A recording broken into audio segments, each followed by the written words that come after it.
Gabha Adam di Ruholi Malay hao Gakhanang Adam di Say hasai Khavat khalay tam di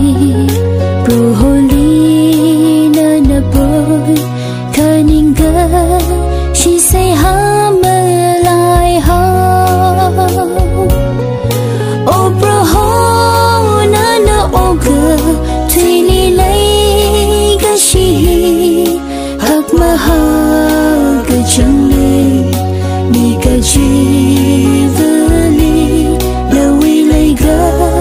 Shi va shung sera Ki bali kama yang kai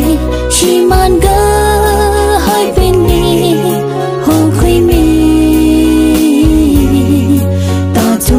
hai bình lì lơ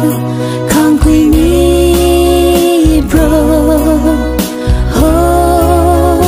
na khờ nâng đơ khờ lây bình bro ho vi lì ra lu cơ chuột cơ chẳng hụt tơ phung lơ cơ chinh ri cơ hai mi ring chỉ shui li laya ring pa mi rin sam phang lạc ra oh bro ho na no oga thay li lay ga shi hak ma ha ga chẳng lê ni ga chi vali na wi lay ga shi va shung sera Ki bali kama yang kai Shi man ga hai bin ni Ho khui mi Ta tung ga hai bin li la Kham khui mi bro Ho na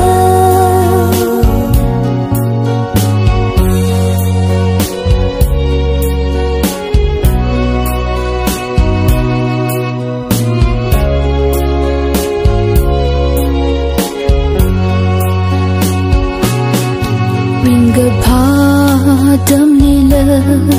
Ruholi masot misa Kakhanang tam lila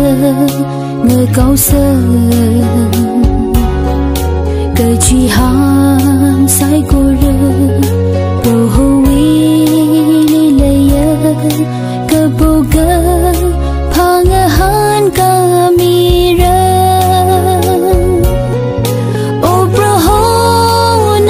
oga Twili lay ga shi Hak maha ga changle Ni ga chi